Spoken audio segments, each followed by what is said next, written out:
శ్రీమాత్రే నమః. సౌందర్యలహరి నుండి శ్లోకాలు అర్థాలు చూద్దాము. సుధా సింధోర్मध्ये సురవిటపి వాటే పరివృతే మణిద్వీపే నీపో పవనవతి చింతామణి గృహే శివాకారే మంచి పరమశివ పర్యంక నిలయాం భజంతి త్వాం ధన్యా కతిచన చిదానందలహరీ.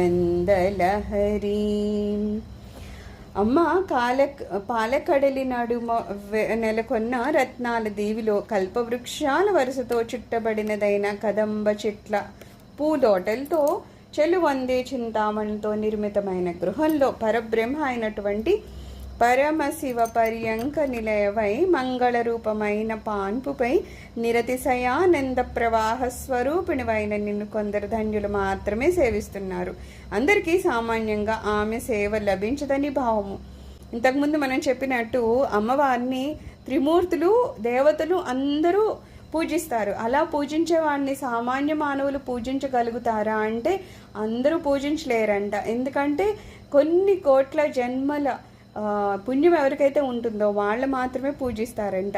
అమ్మవారు ఎలా ఉంటారట, ఒక రత్నాల దీవి ఉంటుందంట, పాలసముద్రంలో రత్నాల దీవి, అందులోనేమో కల్పవృక్షాలు ఉంటాయంట, అందులో మధ్యలో కదంబ పూతోటలతో ఉంటాయంట. అలాగే అమ్మవారి ఇల్లు దేంతో ఉంది, చింతామణితో తయారై ఉంది. దేని మీద కూర్చుంటారు అమ్మవారు, ఒక మంచంలాగా ఎవరుంటారు అక్కడ, పరమశివుడే ఉంటాడు కదా, దాని మీద అమ్మవారు కూర్చుంటారు.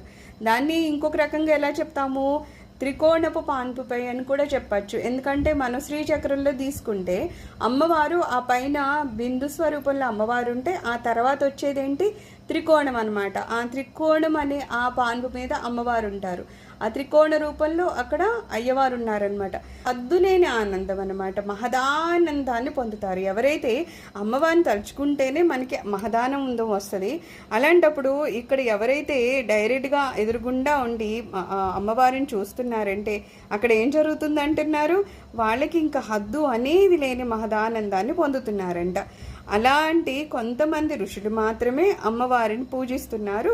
మరి ఇక్కడ మిగిలిన వాళ్ళు అందరూ రావడం లేదా అంటే అందరికీ అది జరిగే పని కాదు. ఎవరికైతే ఎన్ని కోట్ల జన్మల నుంచో పుణ్యం ఉంటుందో వాళ్ళు మాత్రమే అమ్మవారిని సేవించగలరు, కానీ అందరూ సేవించలేరు సామాన్యంగా అని చెప్తున్నారు. సర్వం శ్రీమాతృచరణారవిందార్పణమస్తు. లోకా సమస్త సుఖినో భవంతు. ఓం శాంతి శాంతి శాంతి.